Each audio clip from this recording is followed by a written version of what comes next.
राम राम सा।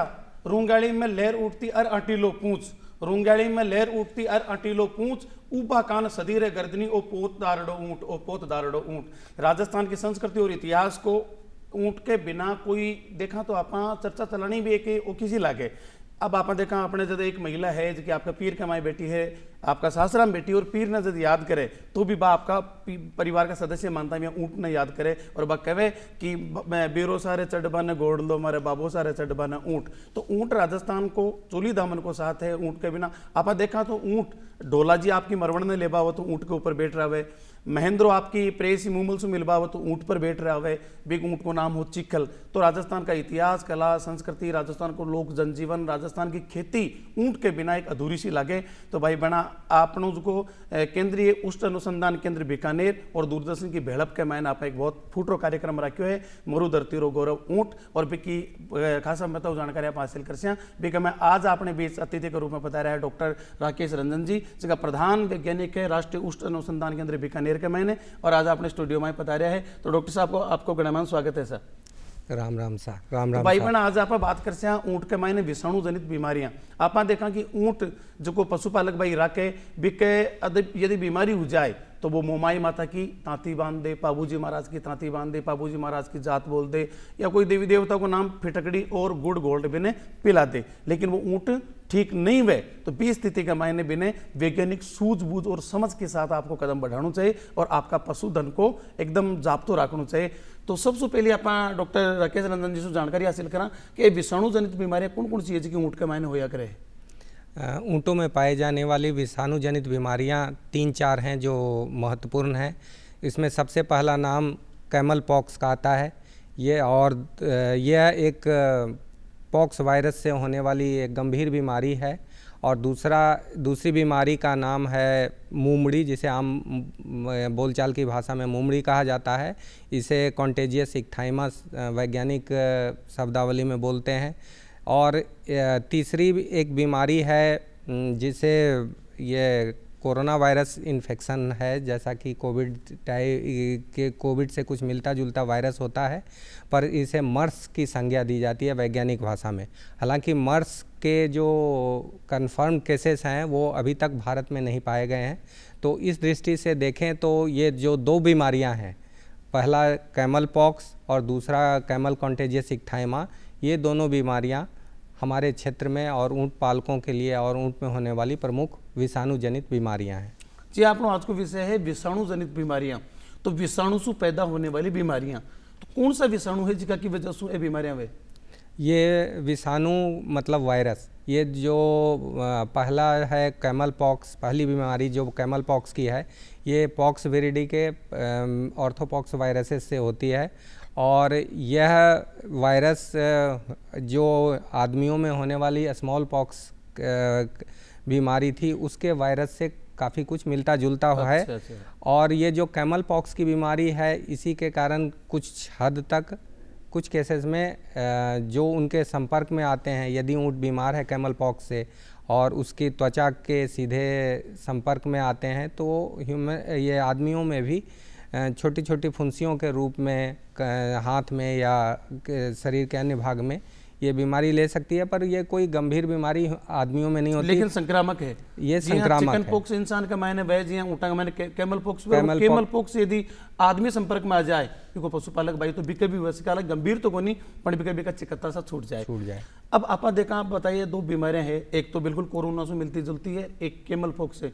अपन किए ध्यान पड़े कोई ना कोई लक्षण तो हुए बीमारी का, तो वह बीमारी में अपन कौन कौन से लक्षण से उठा पड़े कई का बीमारी हो चुकी है? देखिए, कैमल पॉक्स और एक कैमल कॉन्टेजियस इक्थाइमा, इसकी चर्चा मैं पहले करना चाहूँगा क्योंकि ये दोनों बीमारियां ऊँट के स्वास्थ्य की दृष्टि से ज़्यादा महत्वपूर्ण है।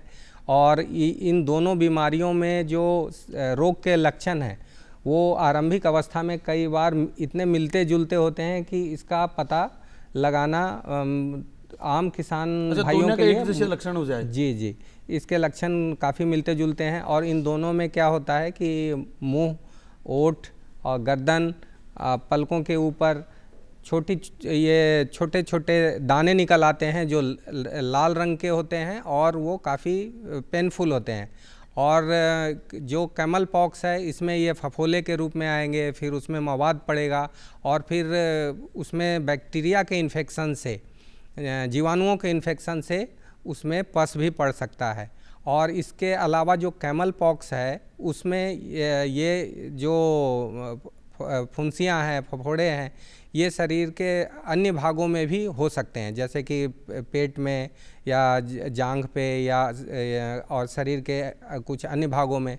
लेकिन जो दूसरी बीमारी है कैमल कॉन्टेजियस इक्थाइमा, इसमें मूल भेद ये है कि इस बीमारी के आरंभिक अवस्था में मुंह के में स्वेलिंग भी आती है, पर पॉक्स में वो स्वेलिंग नहीं आता। कैमल कॉन्टेजियस इक्थाइमा में वो स्वेलिंग आता है। और कॉन्टेजियस इक्थाइमा या मुमड़ी में जो चमड़ों में जो ये फोड़े फुंसियाँ बनती हैं वो सिर्फ चेहरे और उसके आसपास के भागों में ही होता है, शरीर के अन्य भागों में नहीं होता। तो ये दोनों बीमारियां जो हैं ये काफ़ी संक्रामक भी हैं। एक बीमार ऊँट से दूसरे बीमार ऊँट, स्वस्थ ऊँट के में ये काफ़ी फैलती है। पर जब एक बार ये दोनों बीमारियां किसी ऊँट को हो जाए और उससे वो रिकवर कर जाए, मतलब मुक्त हो जाए, ठीक हो जाए, तो उसके बाद पूरे जीवन तक उसकी इम्यूनिटी करीब करीब बनी रहती है। तो इसलिए जो यंग ऊँट हैं, जिनकी उम्र 8 महीने से लेकर के 2 साल या 4 साल तक है और जिन्होंने कभी इस बीमारी के संक्रमण को नहीं झेला है, ऐसे ऊँट ये इस रोग से प्रभावित होने की संभावना ज़्यादा होती है। मतलब एक बार बीमारी होगी तो भी के बाद में ऑटोमेटिक भी इम्यूनिटी डेवलप हो जाए और दोबारा वो बीमारी भी के लागे कोई अब यहाँ देखी जाए तो कटे न कटे फायदेमंद भी। जी आप बताइए भी शरीर पर फफोला हो जाए, भी कमाई पस पड़ जाए, एक रोग में मुंह के मायने स्वेलिंग आ जाए, सूजन आ जाए, अगर टाइम पर आप भी को उपचार नहीं करा पाया तो कति घातक हो सके बीमारी। इसमें जो कैमल पॉक्स है, ये बीमारी, पॉक्स की बीमारी अन्य पालतू पशुओं में भी होती है, परंतु अन्य पशुओं में इसकी गंभीरता कम होती है। पर ऊँट में ये बीमारी कई बार बहुत घातक रूप में आती है। कुछ ऐसे विरुलेंट स्ट्रेन्स के वायरस के आ जाएं तो इसमें कई मौतें भी हो सकती है। अच्छा। क्योंकि इसमें श्वसन तंत्र में और पाचन तंत्र में, पाचन नलिका में अल्सर्स डेवलप हो जाते हैं और इसके कारण कई बार हट्टा कट्ठा और स्वस्थ सा तगड़ा दिखने वाला ऊँट भी कई बार इसका गंभीर शिकार हो जाता है और उसकी मृत्यु तक हो सकती है। वहीं दूसरी ओर जो मुमड़ी का रोग है, कैमल कॉन्टेजियस इक्थाइमा है, ये उतना घातक नहीं होता। हालांकि आरंभिक लक्षणों में वो ज़्यादा उसमें आता है जब इसमें मुंह के आसपास जब स्वेलिंग आती है, पीड़ा ज़्यादा दे है वो। हाँ, तो वो कई बार ऐसा होता है कि ऊँट चारा खाने से या यदि वो बच्चा है तो दूध पीने में असमर्थ हो जाता है। लेकिन मुमड़ी की बीमारी 6 से 8 हफ्तों में ये स्वतः धीरे धीरे ठीक भी हो जाती है और इसमें मृत्यु दर कम होता है। पर पॉक्स के कई आउटब्रेक्स में मृत्यु दर ज़्यादा होती है।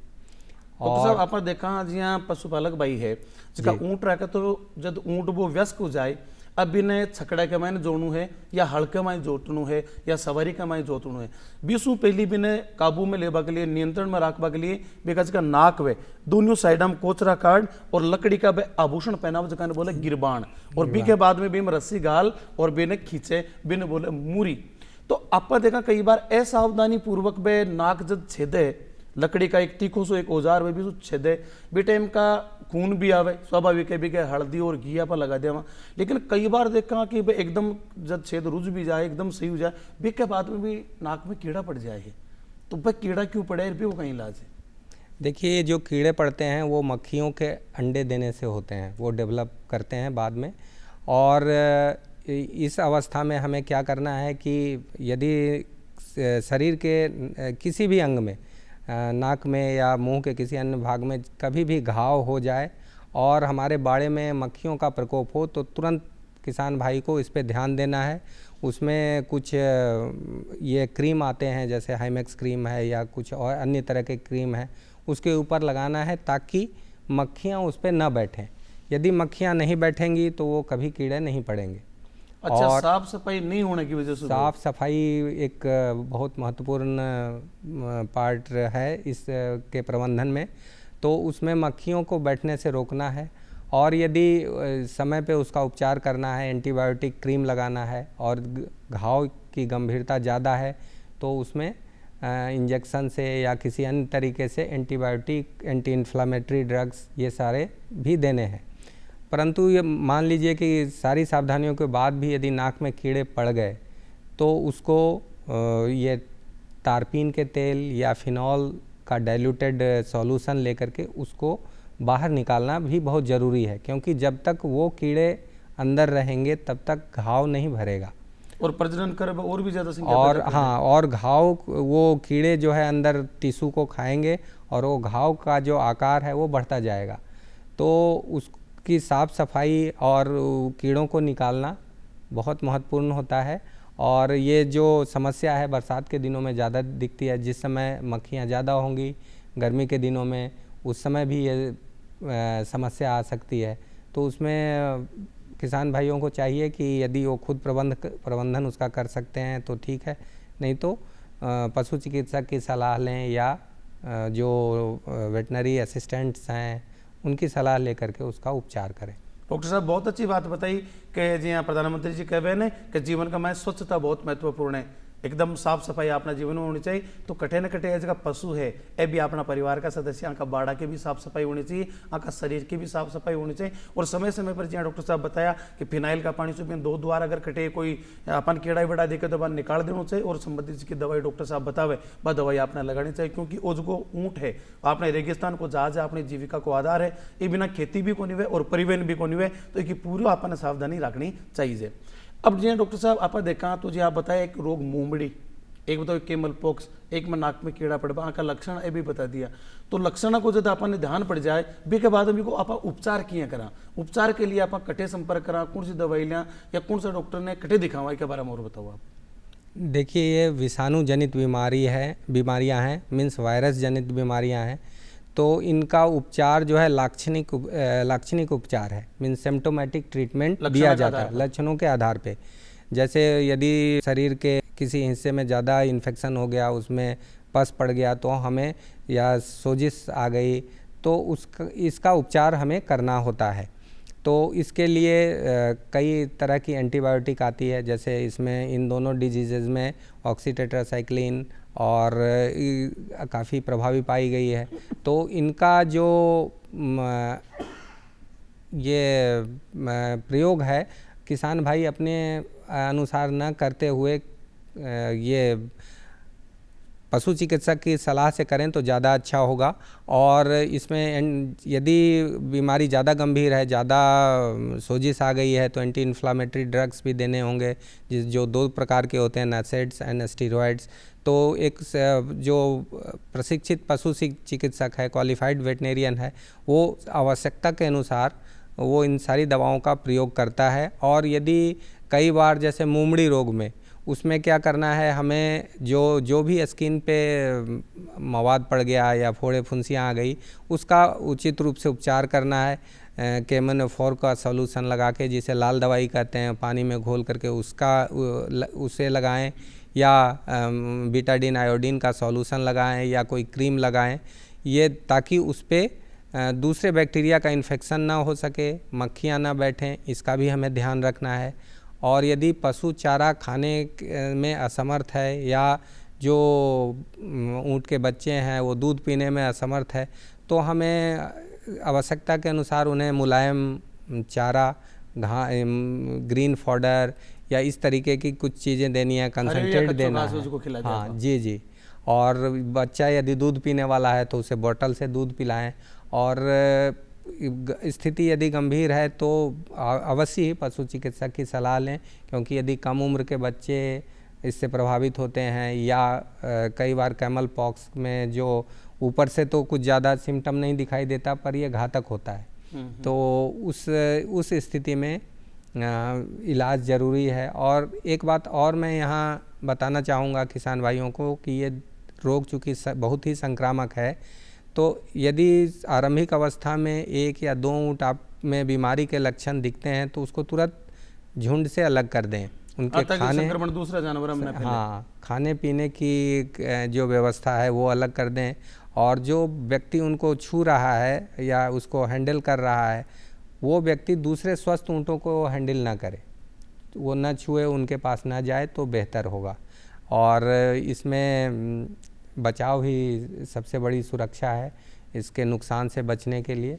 और यदि मान लीजिए कि उसमें मृत्यु नहीं भी होती है तो भी वो कमजोरी तो काफ़ी बीमार कमजोरी आ जाती है। जी जी, और वो उसके ग्रोथ रेट को, मतलब भार का जो बढ़ना, जितना तेज़ी से उसका विकास होना चाहिए वो नहीं हो पाता। जो यदि गर्भवती ऊँटनियाँ हैं तो उसमें एबॉर्शन हो जाता है, बच्चा वो गिरा देती है। या दूध देने वाली जो ऊँटनियाँ हैं उनका दुग्ध उत्पादन कम हो जाता है और दूसरे और बीमारियों के संक्रमण की संभावना भी बढ़ जाती है। बिल्कुल, तो डॉक्टर साहब आप देखा तो ऊँट ने लेर कहावत भी बहुत है। अब आया ऊँट पहाड़ के नीचे, वो अकल बिना ऊँट उभाणु डोले, और कह के डाली दे तो भी ऊँट अल्डावे और फिटकड़ी दे तो भी ऊँट अल्डावे। और एक कहावत दुआ का रूप में भी है कि चाहे जतरो जोर करा लियो कदे न ओठा देवे। ऊँट की खासियत है चाहे जतरो जोर करा लियो कदे न ओठा देवे, और गुड़ फिटकड़ी दिया ऊँट की दूर हरारत होवे। गुड़ और फिटकड़ी अगर आप ऊँट न देवा तो बिका स्वास्थ्य के लिए, बिका रोग प्रतिरोधक क्षमता ने बढ़ावा के लिए बहुत फायदेमंद रहे। और किसान भाई गुड़ और फिटकड़ी दिए ही करे मेन ऊँट ने, तो आपको कतो वैज्ञानिक महत्व है गुड़ और फिटकड़ी को? देखिए, गुड़ और नमक फिटकरी देने के लिए कि नियमित रूप से फिटकरी देने की सलाह तो मैं नहीं दूंगा, लेकिन हाँ, गुड़ और नमक ये दो चीज़ें ऊँट को नियमित रूप से दिया जा सकता है और देना चाहिए, खास करके तब जब ये ऊँट को नेचुरल हैबिटेट से अलग रख के आप पाल रहे हैं।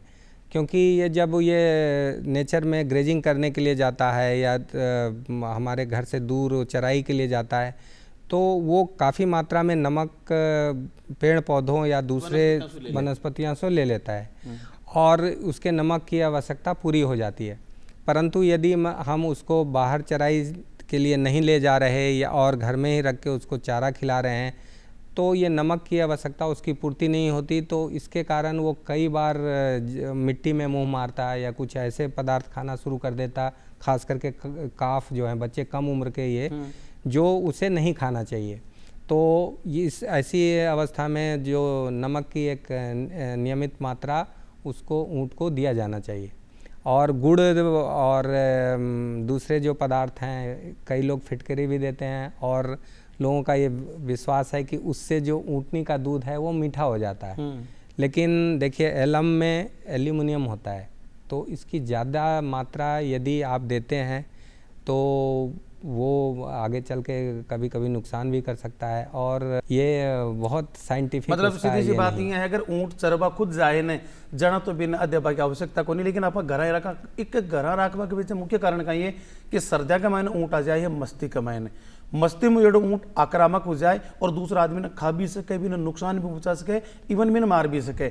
अब मस्ती में आड़ा ऊँट की खासियत आप देखा तो वो आपकी जीभ ने बाहर निकल साइड में अगर लटकारियाँ फूला ले, जिन्हें गिल्ली काट वो बोला साथ में भी झाग भी पड़े तो वो दूसरे ने खा जाए नहीं, इलिए ऊँट के मुंडा पर छिके लगा दे। और आप देखा कि भी गर्दन का माए जगह बाढ़ है बेसू पसीनों से टपके जगह ने बोला मद जरबो, तो वो जो मस्ती में आड़ो जो ऊँट है वो शियाड़ा में ज्यादा है। अब शियाड़ा के मायने भी की बैज की आवश्यक खनिजा है बाकी पूर्ति नहीं हो सके भी घर ही रखे, तो घर रखे जिस टाइम कभी नहीं दे वो जरूरी रुक जाए।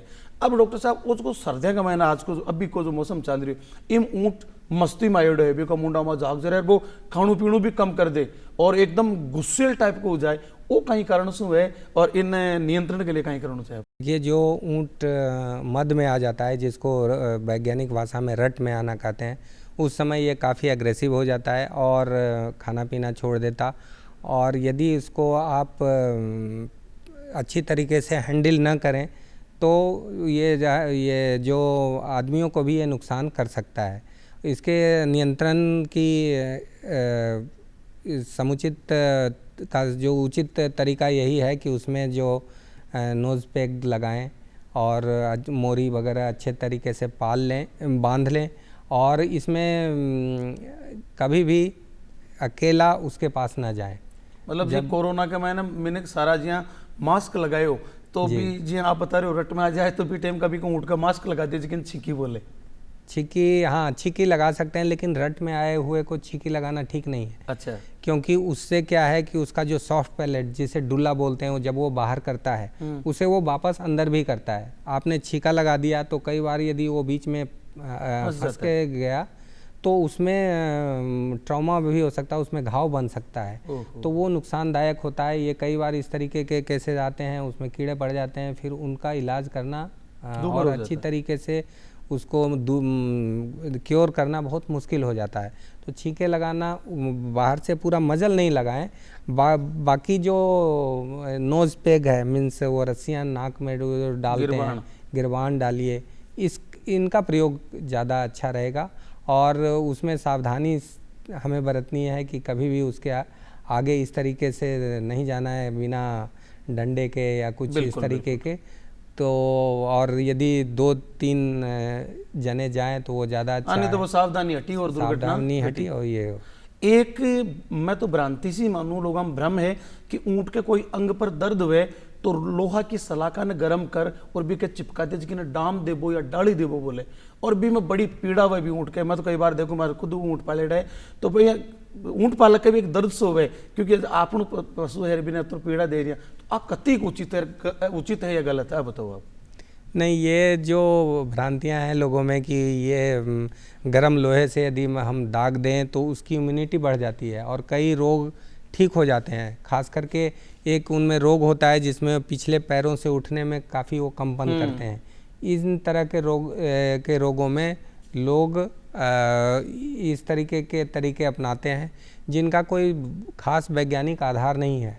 कुछ केसेस में जैसे फेशियल पैरालिसिस में वो कभी कभी फ़ायदा कर सकता है, क्योंकि जब गर्म लोहे के दागने से जो इन्फ्लेमेशन होता है वो कई जो ऑब्स्ट्रक्शन है उसको ये करती है, तो तत्क्षण उसमें कुछ प्रभाव दिख सकता है। पर ये जो अवैज्ञानिक है, हाँ अवैज्ञानिक है, और ये आप कहें कि एनिमल वेलफेयर की दृष्टि से भी ठीक नहीं है, उसको काफ़ी कष्ट होता है। इस तरीके के जो हॉट ब्रांडिंग है ये इवन कई पशुओं में अब प्रयोग में नहीं लाए जाते, क्योंकि उसके अल्टरनेट तरीके अब आ गए हैं। तो मैं इसकी सलाह नहीं दूंगा, क्योंकि ये अब अच्छी, प्राचीन काल में तो कई दवाइयाँ, बहुत ज़्यादा दवाइयों का ऑप्शन नहीं था, अब तो हमारे पास दवाइयाँ भी हैं और इसका कोई वैज्ञानिक आधार भी नहीं है। तो ऐसे में किसान भाइयों को ये तरीके अपनाना अच्छा नहीं है। एक स्पेशल ऊँट में एक बीमारी पाई जाए जिसको नाम है सर्रा। सर्रा बीमारी कहीं का लक्षण कहीं को कहीं वजह से हुए, एक कोई भी उपचार बताओ आप सर। ये सर्रा बीमारी ये ऊँटों के खून में एक परजीवी पाया जाता है जिसे ट्रिपेनोसोमा कहते हैं, उनसे होती है और ये काफ़ी घातक बीमारी है और ये बहुत ज़्यादा ऊँटों के का वो नुकसान भी पहुंचाती है। इसे ऊँटों में तिवर्सा कहा जाता है, क्योंकि कई बार ऐसा देखा गया है कि ये बीमारी होने पे भी ऊँट में कोई बीमारी के लक्षण कई बार नहीं दिखते हैं, वो धीरे धीरे कमज़ोर होते जाता है और उनका इलाज ना हो तो 3 साल में उनकी मृत्यु हो जाती है। तिवर्सो नाम, इसलिए उस बीमारी का नाम तिवर्सा भी है ऊँटों में। ट्रिपेनोसोमियासिस की बीमारी अन्य पालतू पशुओं में भी होती है, पर उसकी गंभीरता एक जानवर से दूसरे जानवर में, मीन्स एक स्पीसीज से दूसरे स्पीसीज में अलग अलग होती है। और ऊँट में ये बीमारी काफ़ी कॉमन भी है और हर वर्ष जब हम कीट पतंगे इसको फैलाते हैं, एक बीमार पशु के खून को चूस करके यदि वो मक्खी दूसरे जानवर पे बैठती है तो उसका कीड़ा वो वहाँ उसके खून में भी छोड़ देती है और ये बीमारी फैलती है और इस बीमारी से ऊँट की मृत्यु होने की संभावना बहुत ज़्यादा होती है यदि इलाज नहीं किया टाइम पर नहीं किया तो। जी, कई यान का चीज़ा भी है कि आप अगर सावधानी रखा तो बीमारियां में ऊँट के वही को नहीं। तो आप जगह ऊँट पालक भाई है बाने कई मैसेज देवो चाहो कि टीकाकरण आदि की प्रकार करा वो बताओ।